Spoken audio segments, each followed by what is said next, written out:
السلام علیکم ورحمۃ اللہ وبرکاتہ۔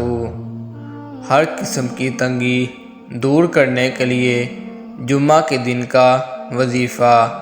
ناظرین، حدیث شریف میں ہے اللہ پاک جمعہ کے روز کسی مسلمان کو نہیں چھوڑتا مگر اس کی بخشش کی جاتی ہے۔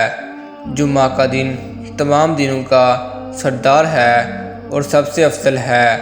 حدیث شریف میں ہے اللہ تعالیٰ کے نزدیک تمام دنوں سے افضل جمعہ کا دن ہے اور اس میں رحمت الہی کی بارش ہوتی ہے اور دوزخ کی آگ کو ٹھنڈا کیا جاتا ہے۔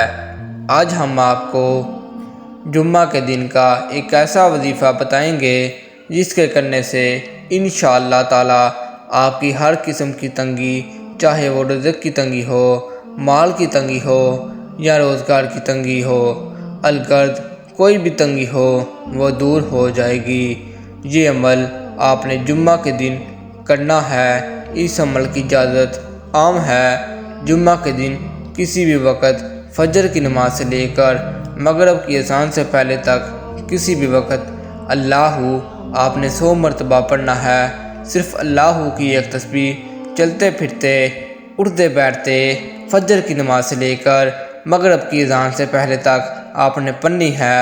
سبحان اللہ۔ یہ عمل آپ نے ہر جمعہ تحصیل مقصد کرنا ہے، اور اگر آپ اس عمل کو اپنی زندگی کا معمول بنا لیتے ہیں تو زندگی بھر ہر قسم کی تنگی سے بچے رہیں گے۔ اللہ پاک ہم سب کو عمل کی توفیق عطا فرمائے۔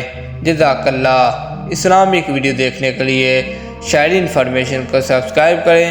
تب تک کے لیے ملتے ہیں نیکسٹ ویڈیو میں۔ اللہ حافظ۔